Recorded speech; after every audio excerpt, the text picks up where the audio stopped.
ईशा के सामने एक लड़की थी। ईशा उस लड़की का चेहरा देख नहीं पा रही थी, इसीलिए उसने पूछा, हे, कौन हो तुम? उसके बाद जब उस लड़की ने पीछे मुड़कर देखा तो उसे देखकर ईशा के होश उड़ गए। उसकी आंखें खुली की खुली रह गई थी। उसे खुद पर यकीन नहीं हो रहा था, क्योंकि उसके सामने कोई और नहीं बल्कि कांचना खड़ी थी। कांचना को देखकर ईशा बहुत ही ज़्यादा डर गई और उसने कहा, तुम यहाँ कैसे? तुम तो मर चुकी हो ना? इस पर कांचना ने कहा, हाँ, मैं मर चुकी हूँ, लेकिन तुम्हें भी मैं अपने साथ ले जाने आई हूँ। कांचना की ये बात सुनकर ईशा समझ चुकी थी कि कांचना भूत बन चुकी है। कांचना ने आगे कहा, मैंने जो भी बुरे काम किए थे उन सारी बातों का मुझे बहुत पछतावा था, इसीलिए मैं जेल में बैठकर अपनी सज़ा काट रही थी। कांचना ने आगे कहा, लेकिन उसके बाद तुम आ गई और मेरी ये हालत हो गई और फिर तुम्हारी वजह से मेरी जान चली गई। ईशा ने कहा, देखो कांचना, मेरे पास मत आना, मैं चिल्लाऊंगी, देखना तुम। कांचना ने कहा, उस रात भी तुमने यही किया था ना, लेकिन अब चिल्लाने का कोई फ़ायदा नहीं है, क्योंकि तुम्हारे सामने कोई इंसान नहीं बल्कि एक भूत खड़ा है। उस वक्त ईशा समझ गई थी कि वो रात उसकी ज़िंदगी की आखिरी रात होने वाली है। उसने अपनी लाइफ में जितने भी बुरे काम किए थे वो उसे सब नज़र आ रहे थे। कांचना ने कहा, काश उस दिन तुम मुझसे मिलने जेल में नहीं आती तो शायद आज तुम्हें ये रात देखनी नहीं पड़ती। ऐसा कहकर कांचना ने ईशा को बहुत ही ज़्यादा बेरहमी से मार दिया और फिर कांचना गायब हो गई। थोड़ी देर बाद विजय घर आ गया और उसने अपने सामने ईशा की लाश देखकर रोना शुरू कर दिया और वो अपने मन में सोचने लगा, मुझे लग ही रहा था कि आज हमारे साथ कुछ ना कुछ बुरा होगा और देखो हो गया। ईशा की मौत के बाद विजय ने उसके खून की कंप्लेंट पुलिस स्टेशन में लिखवाई, लेकिन पुलिस इसमें कुछ भी नहीं कर पाई और वो केस भी क्लोज हो गई। विजय को बहुत ही ज़्यादा अफसोस हो रहा था कि ईशा का खूनी पकड़ा नहीं गया था।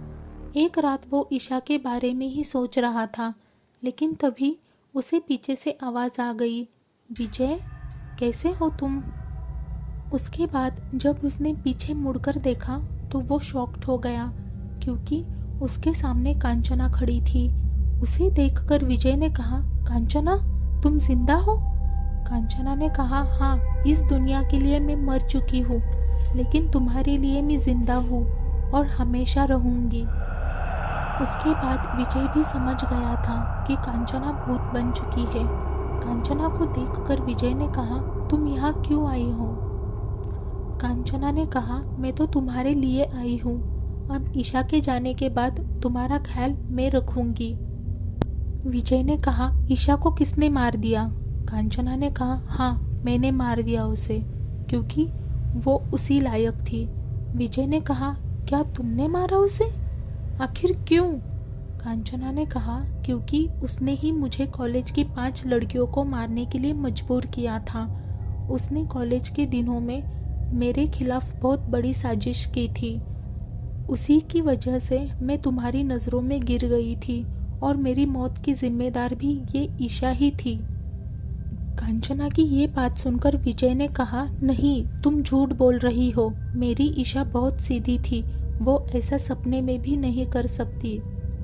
कांचना ने कहा, हाँ, मुझे पता था कि तुम ऐसा ही कुछ बोलोगे, क्योंकि तुम ईशा के प्यार में अंधे हो चुके हो, इसीलिए मुझे तुम्हें इस बारे में कोई एक्सप्लेनेशन देना ही नहीं। तुम्हें जो समझना है वो समझो। विजय ने कहा, तुमने ये ठीक नहीं किया कांचना, मेरा हंसता खेलता संसार उजाड़ दिया तुमने। कांचना ने कहा, कोई बात नहीं, अब मैं आ गई हूँ ना, तुम्हें कोई चिंता करने की ज़रूरत नहीं है। हम दोनों मिलकर एक नई जिंदगी की शुरुआत करते हैं। विजय ने कहा, नहीं, ये नहीं हो सकता। कांचना ने कहा, अच्छा सुनो, वो तुम्हारी सेक्रेटरी सीमा काफ़ी हॉट है, मुझे डर है कि तुम उसके प्यार में ना पड़ जाओ। कांचना ने आगे कहा, अगर तुम्हारे लिए इसके मन में कुछ ना हो यही अच्छा है, वरना मुझे उस बेचारी सीमा को भी मारना पड़ेगा। विजय ने कहा, हाँ, कॉलेज में मैंने तुम्हें अपनी दोस्त समझा, ये मेरी ज़िंदगी की सबसे बड़ी गलती थी। कांचना ने कहा, और भी 7-8 लड़कियां तुम्हारे ऑफिस में काम करती है ना, कहीं तुम उनमें से किसी को पसंद तो नहीं करते? कांचना ने आगे कहा, ओह प्लीज़ विजय, तुम ना अपने ऑफिस से सब लड़कियों को काम से निकाल दो और सिर्फ लड़कों को ही रख लो। विजय ने कहा, तुम्हारा दिमाग तो ठीक है ना? कांचना ने कहा, ये मैं इसीलिए कह रही हूँ कि अब मैं तुम्हारे आसपास एक भी लड़की को नहीं देखना चाहती हूँ, और अगर दिखाई दी तो मुझे उनको भी मारना होगा। विजय ने कहा, तुम कौन होती हो मुझसे ये कहने वाली? जब जिंदा थी तब भी मुझ पर शक किया और मरने के बाद भी शक कर रही हो। विजय ने आगे कहा, जाओ, नहीं निकालता मैं किसी को, क्या करोगी तुम? कांचना ने कहा, ठीक है, कल तुम्हें उन सारी लड़कियों के मौत की खबर मिल जाएगी जो तुम्हारे ऑफिस में काम करती है। अभी विजय कुछ कहने वाला था, लेकिन तभी कांचना उसके सामने से गायब हो गई।